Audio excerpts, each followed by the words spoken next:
오늘 말씀 베드로후서 3장 14절부터 말씀을 보겠습니다. 베드로후서 3장 14절부터 18절 마지막 절까지 말씀을 한 절씩 교독하겠습니다. 그러므로 사랑하는 자들아, 너희가 이것을 바라보나니 주 앞에서 점도 없고 흠도 없이 평강 가운데서 나타나기를 힘쓰라.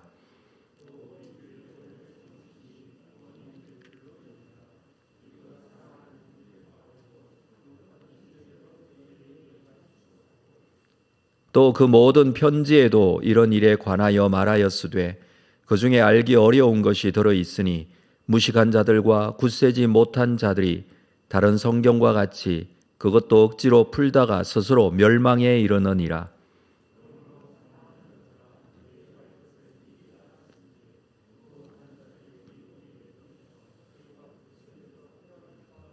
함께 읽습니다. 오직 우리 주 곧 구주 예수 그리스도의 은혜와 그를 아는 지식에서 자라가라. 영광이 이제와 영원한 날까지 그에게 있을지어다. 아멘. 오늘 말씀은 베드로 사도가 베드로 후서를 마무리하면서 이 거짓 교사들의 거짓 가르침에 대한 결론적 권면을 해주고 있는 내용입니다. 그러므로 사랑하는 자들아, 너희가 이것을 바라본다, 이렇게 말씀을 하고 있는데, 이 내용은 12절 말씀부터 보아야 알 수 있는 거죠. 12절에 보면 하나님의 날이 임하기를 바라보고 간절히 사모하라 그랬습니다. 하나님의 날이 임하기를 바라보고 사모하고 살아야 한다. 현재 고통 중에 있고 고난 중에 있는 초대교회 성도들, 거기다가 이 거짓 교사들의 가르침으로 인해서 공격을 받고 있는 이런 상황에서 성도가 하나님의 날, 그 날을 바라보고 그 날이 임하기를 간절히 사모하는 마음으로 마지막 때를 사는 것 같이 살아야 한다라는 말씀이죠. 13절에 보면 우리는 그의 약속대로 의가 있는 곳인 새하늘과 새 땅을 바라본다라고 했습니다. 완성될 하나님의 나라, 예수 그리스도의 재림의 때에 완성될 그 하나님의 나라, 새하늘과 새 땅, 그 나라를 소망하며 살아가는 성도들이다 그랬습니다. 그렇기 때문에 오늘 본문 14절에서 사랑하는 자들아, 너희가 이것을 바라본다. 이 하나님 나라를 소망하고 마지막 그때를 바라보고 살아가는 사람들이다. 그렇다면 하반절에 주 앞에서 점도 없고 흠도 없이 평강 가운데 나타나기를 힘쓰라. 그러니까 점도 없고 흠도 없이 현재를 살아갈 수 있어야 한다라고 권면을 하는 것이죠. 최후 심판을 전제로 마지막 때가 되면 하나님 모든 것들에 대한 심판이 있을 것입니다. 믿는 자들은 믿음으로, 믿지 않는 자들은 불신으로 인한 하나님의 심판이 있게 되죠. 이 심판을 전제로 그분 앞에 우리가 현재 어떻게 살 것인가, 점없이 흠없이 살아야 한다. 물론 이것은 어떤 행함으로 또는 선행으로 구원을 받아야 한다라는 그런 내용을 말하는 것이 아닙니다. 이미 구원받은 하나님의 백성으로서 마지막 때를 바라보며 점도 없고 흠도 없는 삶을 살아야 한다라는 권면이죠. 15절 말씀, 또 우리 주의 오래 참으심이 구원이 될 줄로 여기라. 지금 현재 예수의 재림을 기다리고 살아가는 성도들이지만 예수님의 재림은 이루어지지 않고 여전히 힘든 현재적인 삶이 이어지고 있습니다. 그러나 우리 주의 오래 참으심, 그 오래 참으심이 오히려 구원이 될 것이다. 앞에 9절에서 주께서 너희에 대하여 오래 참으사 아무도 멸망하지 않고 다 회개에 이르기를 원하신다고 그랬어요. 그러니까 오래 참으시는 것, 아직까지 예수의 재림이 있지 않고 마지막 때가 이루어지지 않는 것, 그것은 하나님의 오래 참으심이죠. 그 참으시는 이유, 멸망하지 않고 모든 이들이 다 회개하게 하기 위해서 참고 계시는 것이죠.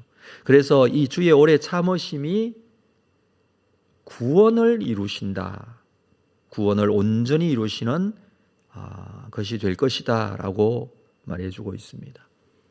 참으시기 때문에 다 회개하고 돌아오기를 기다리고 계시는 시간입니다.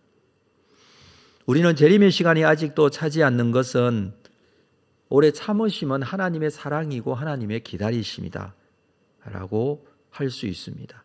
그래서 이 기다림의 시간은 은혜의 시간이 되는 것이죠. 이어서 베드로는 바울의 편지 내용을 언급합니다. 15절 하반절에 우리가 사랑하는 형제 바울도 그 받은 지혜대로 너희에게 이같이 썼다. 지금 베드로 사도가 말하고 있는 이런 내용들에 대해서 바울 사도도 그의 서신서에서 이러한 내용들을 썼다라는 것이죠. 물론 그 내용을 구체적으로 말하지는 않지만 바울도 그 받은 지혜대로 너희에게 썼다. 지혜대로 썼다라는 것은 하나님께서 주시는 지혜로, 그러니까 하나님의 말씀을 기록하듯이 썼다라는 것입니다. 앞에서 우리는 1장 21절에서 예언은 언제든지 사람의 뜻으로 낸 것이 아니고 오직 성령의 감동하심을 받은 사람들이 하나님께 받아 말한 것이라고 그랬어요.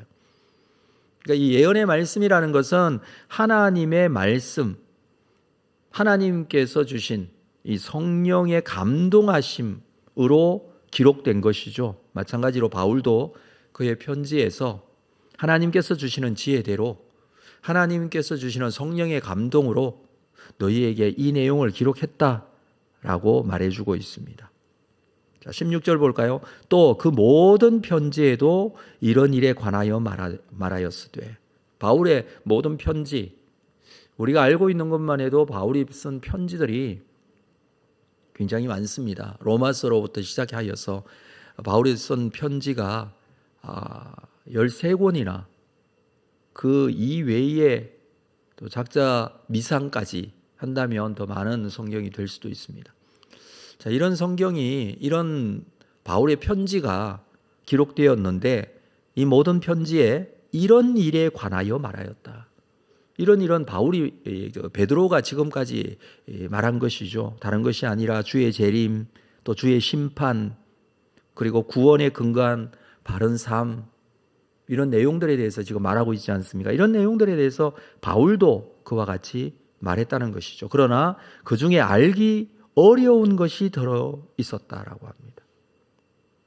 알기 어려운 것은 이해하지 못하는 것, 깨닫지 못하는 것, 그런 것들이 있었는데 무식한 자들과 굳세지 못한 자들이 다른 성경과 같이 그것도 억지로 풀다가 스스로 멸망에 이르렀다.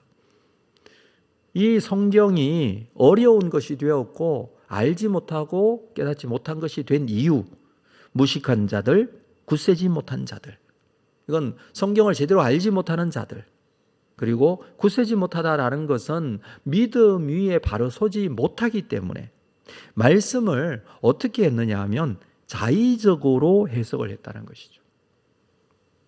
억지로 풀다가 이건 자의적으로 해석을 한 것입니다. 사도들의 진리를 왜곡해서 멸망으로 가는 이들이 있었다라고 그렇게 말하고 있습니다. 이 말씀들을 올바르게 깨닫지 못하고 억지로 풀다가 스스로 멸망하게 되었다라는 것이죠.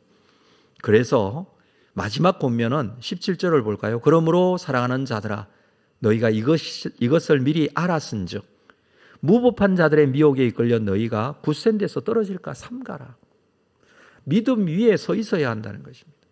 굳센 데서 떨어질까? 굳센 올바른 믿음 위에 서 있어야 합니다. 그 믿음 위에 서 있어 말씀을 올바로 깨달아야 한다는 것이죠. 18절 오직 우리 주 곧 구주 예수 그리스도의 은혜와 그를 아는 지식에서 자라가라. 이것이 마지막 권면의 핵심적인 내용입니다. 예수의 은혜와 그를 아는 지식에서 자라가라. 이 성도들에게 이러한 말씀에 대한 올바른 깨달음이 없기 때문에 말씀을 억지로 해석을 하고 잘못 판단하고 잘못 결정하여서 스스로 멸망의 길에 빠지게 되었던, 잘못된 가르침으로 인하여서 그 가르침에 잘못된 신앙적인 내용들을 가지게 된 성도들에게 이렇게 말해줍니다. 예수의 은혜와 그를 아는 지식에서 자라라. 예수 그리스도의 은혜는 무엇입니까? 예수 그리스도의 은혜, 예수께서 나를 위하여 십자가에 죽으시고 대속의 죽음을 통한 구원의 완성, 그것을 통한 예수의 은혜이죠. 그게 예수의 은혜입니다. 두 번째로 그를 아는 지식, 예수를 아는 지식.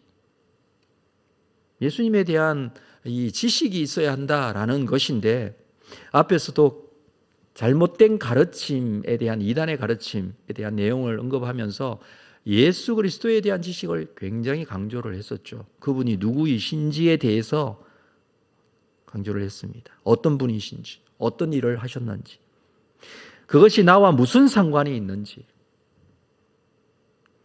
그분은 하나님이시면서 사람으로 이 땅에 사람이 되어 탄생하신 분이시고, 사람이 되어 오셨기 때문에 나의 죄를 위하여 십자가에 죽으시고, 하나님께서 3일 만에 살리시고 부활하신 예수 그리스도, 그분이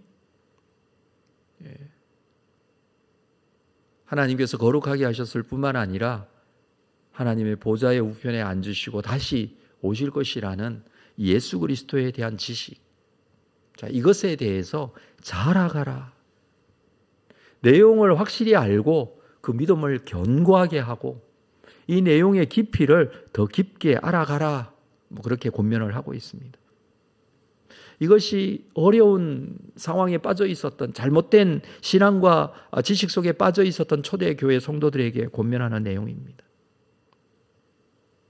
그렇습니다. 우리도 우리의 신앙에 있어서 일상생활을 살다가 보면 부닥치게 되는 여러 가지 현실적인 어려움들이 있습니다.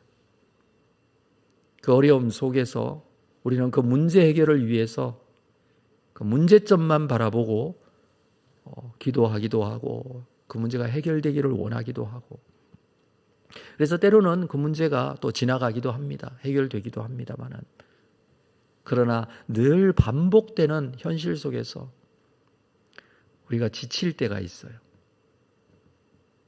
똑같은 일이 또 반복이 되는 그런 상황 속에서 영적 침체가 찾아올 때도 있습니다. 중요한 것은 이 본질, 우리의 신앙의 본질의 내용, 예수 그리스도에 대한 은혜와 그를 아는 지식, 이것에 대해서 날마다 자라갈 수 있는 그런 믿음의 사람이 되어야 되는데, 이것에 대한 관심과 영적 깊이가 아니라 현실적인 문제에 항상 그 문제만을 바라보는 그런 신앙생활이 된다면 문제는 계속해서 반복해서 우리를 괴롭힐 것입니다. 오늘도 이 베드로 사도의 마지막 권면의 말씀을 우리가 함께 읽었습니다마는, 중요한 것은 우리가 그날을 바라보고 사는 자들이다라고 했습니다. 마지막 날, 예수의 재림의 날, 천국이 완성되는 날, 그때까지 점도 없고 흠도 없는 경건한 삶을 포기해서는 안 됩니다. 비록 현재적인 삶이 어렵지만 그리스도인으로서의 거룩의 삶 포기하지 말라. 이런 삶을 살기 위해서 예수를 아는 은혜와 지식에 매일매일 자라갈 수 있는 이 은혜의 삶이 우리의 삶이 될 수 있기를 주님의 이름으로 축복합니다. 기도하겠습니다. 하나님 아버지, 오늘도 하루를 우리에게 주셔서 이 첫 시간 주님 앞에 나왔습니다. 기도하며 주의 말씀을 붙들고 오늘도 하루를 시작합니다. 예수 그리스도의 은혜와 그를 아는 지식, 나의 심령 가운데 다시 한번 깊게 새겨지고 우리가 살아야 할 평생의 삶 속에 예수 그리스도의 그 놀라우신 은혜, 복음의 내용, 예수 그리스도 그분께서 나의 삶 가운데 역사하시고 인도해 가시는 그 지식에 대한 내용들이 깊어질 수 있도록, 그리하여 우리의 현재적인 삶 속에 언제나 감사와 또 하나님을 온전하게 믿는 믿음으로 자라갈 수 있는 믿음의 사람들이 다 될 수 있도록 인도하여 주옵소서. 오늘도 이 아침 하나님께서 나의 심령에 들어오셔서 그 은혜에 대해 깨닫게 하시고 그 지식에 대해 알게 하시고 우리를 인도해 주실 줄로 믿습니다. 이 믿음으로 승리하는 하루가 될 수 있도록 함께 하실 줄로 믿고 예수님의 이름으로 기도합니다. 아멘.